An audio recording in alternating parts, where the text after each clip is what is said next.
전쟁을 심판한 그림들, 전쟁법과 양심적 병력 거부를 수원하다. 범죄가 자주 일어나는 우범 지역을 흔히 무법천지라고 하지요. 말 그대로 법이 없는 혼돈 상태를 뜻합니다.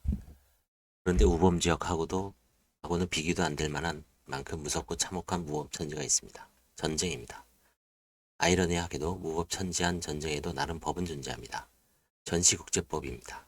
전시국제법은 국가 간의 개전선언 및 전시행위에 적용되는 법으로 전쟁법이라고 불리기도 합니다. 전시국제법은 교전국 간에 적용되는 교전법규와 교전국과 중립의 관계를 규정하는 중립법규로 구성됩니다. 19세기로 접어들면서 식민지 침략을 둘러싼 서구 열강등 간의 이권 다툼이 잦아지자 국제사회는 전쟁 피해를 최소화하려는 일환으로 교전법규를 만듭니다.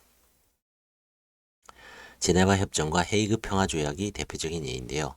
전투가 허용되는 교전교육과 무기, 전투 참여자의 자격, 폭격의 계획 및 부상병과 포로, 민간인의 인도적 보호 등에 이르기까지 자세한 사항을 국제조약에 명시하지요.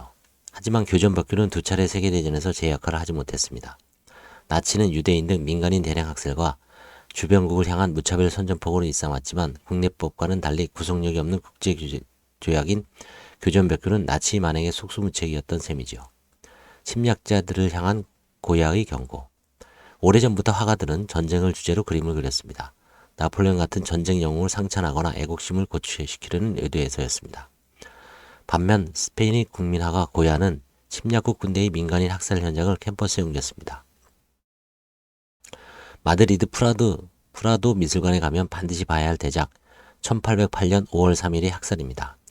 그림의 제목이 암시하듯 고야는 1808년 5월 3일에 자행된 침략국 프랑스군인 민간인 학살 장면을 그렸습니다.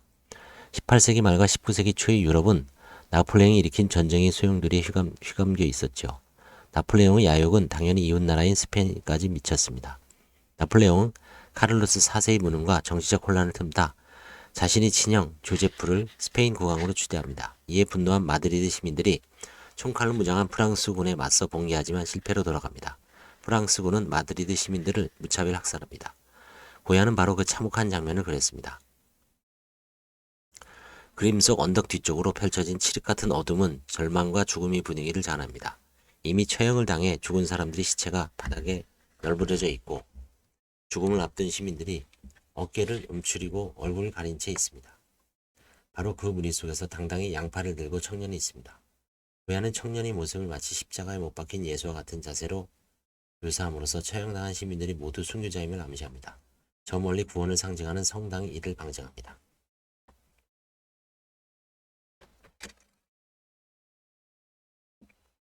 일렬로 늘어서 총구를 거는 군인들의 자세는 감정이 없는 냉혈한으로 묘사되어 있습니다. 그런데 군복 어디에도 프랑스군이라는 징표가 없습니다. 고야는 이 그림을 특정한 역사적 비극에 한정하지 않았습니다. 화가는 잔악한 폭력과 학살이 시국을 넘어 언제 어디서도 일어날 수 있음을 경고합니다. 전쟁에서의 민간의 학살은 지금도 크게 달라지지 않았습니다. 국제사회는 1949년 체결된 제네바 민간인 보호협약으로 민간인 학살을 금지시킨 바 있습니다. 하지만 최근 발발한 러시아 우크라이나 전쟁에서도 적지 않은 민간인 학살이 일어났지요. 프랑스가 막시밀리안을 저격했다. 고야의 1808년 5월 3일 학살은 미술사적으로도 매우 중요한 의미가 있는 작품입니다. 마네와 피카소 등 후대의 거장들이 이 그림을 오마주하며 그들이 살았던 시대에 일어난 전쟁을 그렸기 때문입니다. 마네의 막시밀리안 황제의 처형은 1867년 6월 19일 멕시코에서 총살당한 막시밀리안 황제를 그린 것입니다. 1858년 가난한 원주민 출신 법률가 후에레스가 대통령이 되자 국민 대부분을 환영했지만 대지주와 카톨릭 성직자들은 인정하지 않았습니다. 기득권 세력은 후아레스 정부의 개혁에 격렬히 반대했는데요. 결국 내전으로 번지자 프랑스의 군사적 도움을 요청합니다.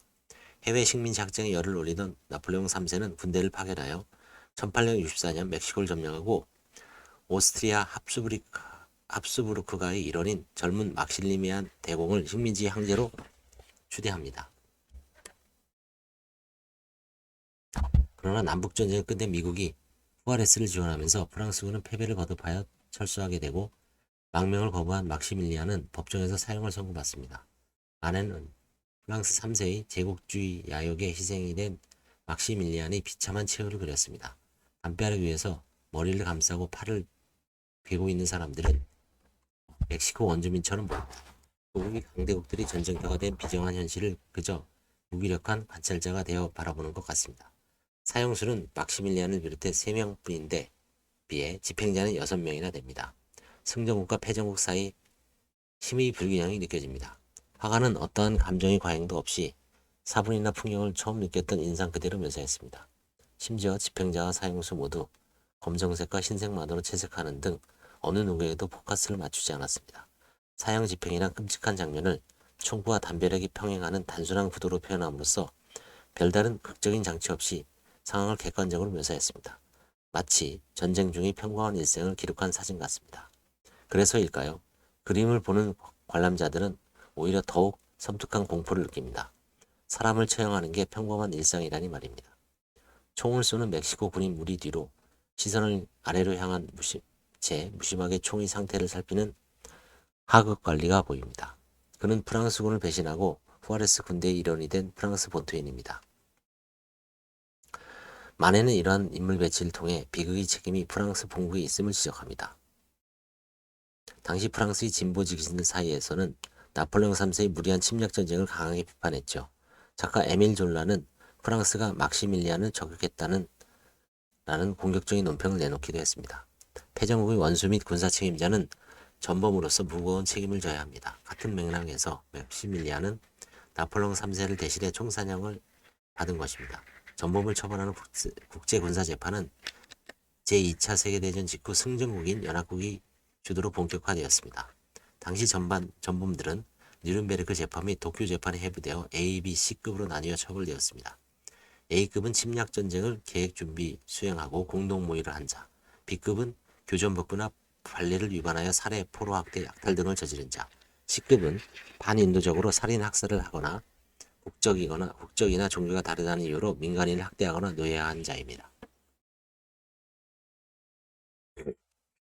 이념적 덧치된 걸작. 만해에 이어 피카소도 고야의 그림을 오마주했는데요. 뜻밖에도 그는 한국 전쟁에서의 양민 학살 장면을 그렸습니다.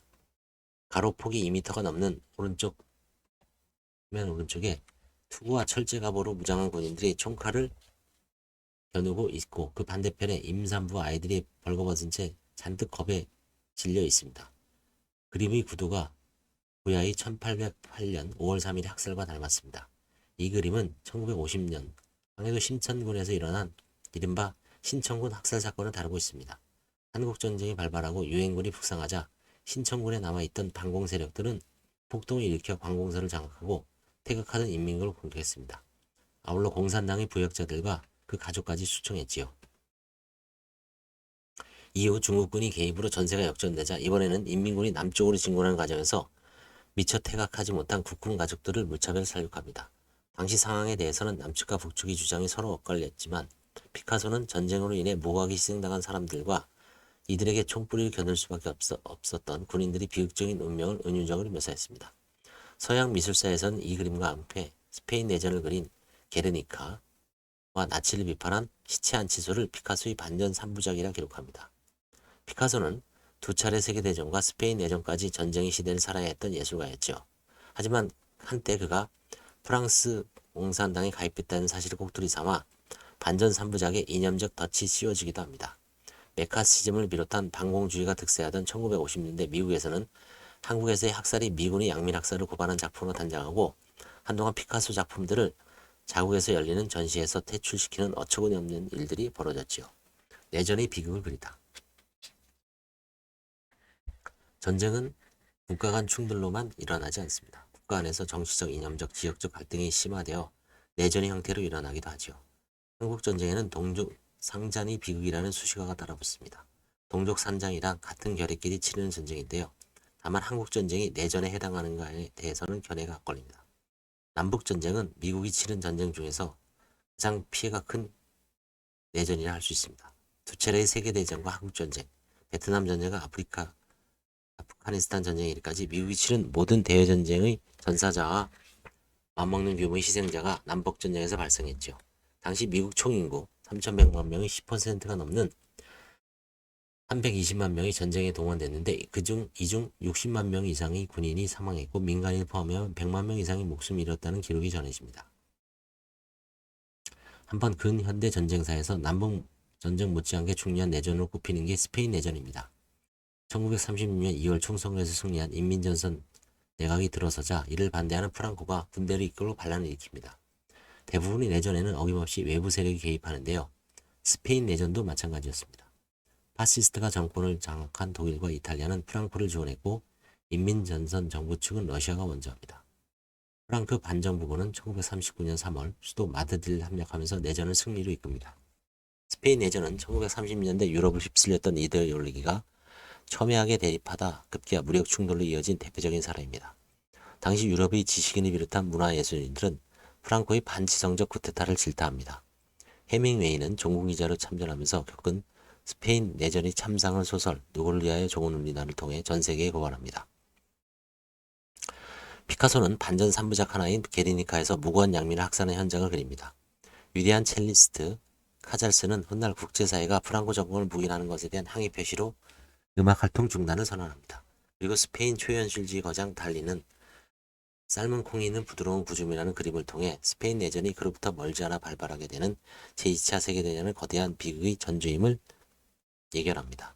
이 작품의 부제는 내란의 예감인데요. 달리는 실제로 스페인 내전이 있기 6개월 전에 그림을 완성했습니다. 고국의 불안한 정치적 상황이 심상치 않음을 직감한 달리는 초현실적인 이미지를 통해 자신이 겪고 있는 극심한 불안감을 표현했습니다. 달리는 이 그림에서 지평선 배경을 가능한 한 낮게 묘사하고 기괴한 대상을 극단적으로 잡아 늘림으로써 기존의 원근법을 뭉개버립니다. 달리 특유의 왜곡 원근법은 혼돈의 시대를 은유하죠. 얼핏 보면 그림 속 두 괴물이 서로 싸우는 것처럼 보입니다. 위 괴물은 얼굴과 가슴, 한쪽 다리를 가지고 있는데 반해 그 아래의 것은 형상은 뭐라 설명할 수 없을 정도로 모호합니다. 그런데 이 두 줄을 합쳐서 보면 인간을 닮은 형체가 됩니다. 즉 하나의 인체가 둘로 분리되어 서로 싸운다는 구상은 스페인 내전을 상징합니다. 바닥에 떨어져 있는 것은 내장처럼 보이지만 달리는 이를 가리켜 삶은 콩이라고 했습니다. 아비규환의 내전 속에서 굶주림을 홀수하는 민중을 이루한 것이죠. 달리는 괴물이 얼굴을 고야히 자식을 잡아먹는 사투르누스에서 모티브를 가져왔다고 밝혔습니다. 신화에 등장하는 사투르누스, 그리스 신화의 크로노스는 권력을 빼앗길까 두려워 자식까지 잡아먹은 극악무도한 존재입니다. 신화에 관심이 많았던 초현실주의자 달리의 면모를 엿볼 수 있는 대목입니다. 달리는 인간의 내재한 난폭성이 발로가 곧 전쟁이며 그 잔혹한 현장은 사투르누스가 혈육을 잡아먹는 살풍령과 다르지 않음을 경고합니다. 평화에 대한 값비싼 대가, 전쟁의 개념을 법적으로 정의하는 것은 쉬운 일이 아닙니다. 전쟁에는 늘 첨예한 이해관계가 대립하기 때문입니다. 그럼에도 불구하고 전쟁의 개념에 대한 논의는 중요합니다. 전쟁이란 다른 나라와 나라 또는 교전단체가 무기를 가지고 싸우는 일로 전시국제법상 선전포고로 일어납니다. 전쟁은 크게 적법한 전쟁과 위법한 전쟁으로 나누는데요. 위법한 전쟁이 침략 전쟁을 가리킨다면 적법한 전쟁은 보통 자의를 위한 전쟁을 말합니다. 우리 헌법은 제5조 1항에서 대한민국 국제평화 유지에 노력하고 침략적 전쟁을 부인한다고 규정하여 위법한 전쟁 금지를 명시하고 있습니다. 다만 적의 도발에 맞서는 군사적 대응은 침략적 전쟁에 해당하지 않죠. 즉 우리 헌법이 자의를 위한 전쟁까지 부인하는 건 아니라는 얘기입니다. 아울러 국제평화 유지에 노력하고라는 문구를 통해 해외의 평화유지군을 파견하는 것이 헌법 정신에 저촉되지 않는 것으로 해석할 수 있겠습니다. 한편 이웃나라인 일본 평화헌법의 경우 자의를 위한 전쟁의 해석에 있어서는 문제의 소지가 있습니다. 일본의 현행헌법은 1946년 연합국의 일본 점령 당시 미군 주도의 연합군 최고사령부가 초안을 작성하고 국회에서 약간의 수정을 거쳐 이듬해인 1947년 5월부터 시행되는데요. 헌법 9조에서 일본이 군대 보유를 사실상 전면 금지하고 있기 때문에 평화헌법이라고 불리게 되었죠. 따라서 일본은 유엔이 인정하는 집단적 자위권은 있지만 이를 행사하지는 못합니다. 전범국에 대한 유엔의 조처인 셈이죠. 그런데 지난 2014년 7월 2일 아베 정부는 일본과 밀접한 관계에 있는 나라에 무력 공격이 발생해 일본의 존립이 위협받고 국민에게 명백한 위험이 있는 경우 최소한의 실력 행사는 헌법상 허용된다는 내용의 새로운 헌법 해석을 통해 집단적 자위권 행사의 발판을 마련했습니다. 그리고 2015년 9월에는 집단적 자위권 행사를 규정한 안보법제를 도입해 사실상 평화헌법 제9조를 유명무실화시켰죠. 이로써 자위대는 일본이 직접 공격을 당하지 않더라도 자국의 안전이 위협받거나 국제사회의 평화가 위태롭다고 판단될 경우에 세계 어디서든 교전이 가능해졌습니다. 평화는 결코 아무런 노력 없이 이루어지는 게 아닙니다. 반드시 그에 상응한 대가를 치러야 하죠. 우리 헌법이 선언한 평화 유지 역시 마찬가지인데요. 이를 위한 합당한 조치가 필요합니다. 그중 가장 핵심이 바로 국방의 의무입니다. 대한민국 국민이라면 누구나 외국의 침략 행위로부터 국가의 독립을 유지하고 영토를 보존하기 위해 국방의 의무를 집니다. 헌법 39조는 제1항에서 모든 국민은 법률이 정하는 바에 의해 국방의 의무를 진다고 규정하고 있고 1949년 병역법이 공포되면서 징병제를 원칙으로 하는 병역제도가 실시되고 있습니다. 이에 따라 대한민국 남성은 병역법 3조에 따라 병역 의무를 지게 되어 정부의 군대에서 일정 기간 복무해야 하지요. 병역 의무는 의례 당연한 것처럼 보이지만 헌법이 보장하는 다른 기본권과 서로 충돌하는 문제가 발생하기도 합니다. 특히 헌법상 양심의 자유와의 관계가 그렇습니다. 우리 헌법 19조는 모든 국민은 양심의 자유를 가진다라고 명시하고 있는데요. 헌법에서 말하는 양심이란 구체적으로 어떤 걸까요? 우리 주변에는 종교적 또는 개인적인 신념에 따라 군복무나 무장을 거부하는 사람들이 있습니다. 이를 가리켜 양심적 병역 거부라고 하는데요. 역사적으로 양심적 병역 거부자들은 대부분 처형 투옥되거나 사회적인 불이익을 받았습니다. 그만큼 병역 의무는 엄중합니다. 역사에 기록된 최초의 양심적 거부자는 고대 로마 제국의 막시밀리아누스로 알려져 있습니다. 그는 입대할 나이가 되자 로마 군인으로서 황제에게 충성을 맹세할 것을 강요받았습니다.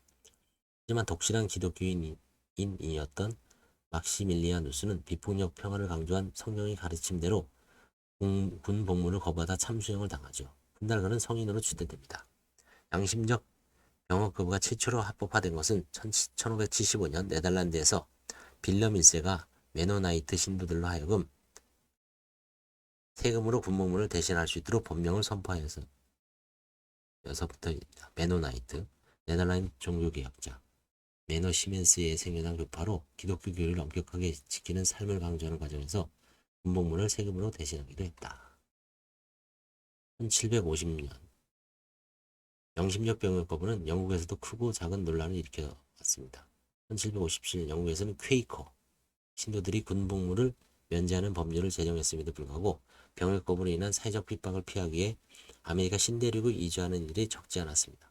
퀘이커 1647년 영국인 조지 팍스가 창설한 프로테스탄트의 한 교파로 아메리카 신대륙을 중심으로 급진적 청교도 운동을 전개했다. 병역을 피해 대상을 건너온 이들이 지금의 펜실베니아주의 기반을 닦은 것으로 알려져 있는데요. 이런 이유로 미국은 독립 초기부터 양심적 병역 거부로 인한 논란이 끊이질 않았습니다. 남북전쟁이 한창이던 1863년 의회는 미국 역사상 최초로 징병법을 통과시킵니다. 자신을 대신해 복무할 사람을 데려오거나 $300를 내면 군복무를 면제해주다가 다시 법을 개정해 오직 종교적인 이유로만 군복무를 면제받을 수 있도록 하였죠. 아래 그림은 미국 화가 콜이 그린 집을 떠나며입니다. 주로 남북전쟁 시기 생활사를 캔버스에 담았습니다. 병역 의무를 다하기 위해서 전쟁터로 떠나는 아들을 아버지가 격려하고 있습니다. 하지만 아버지의 표정에는 아들을 다신 볼 수 없을지도 모른다는 불안감이 서려 있습니다. 이를 눈치챈 어머니는 오열합니다. 전쟁의 피해자이자 가해자라는 운명.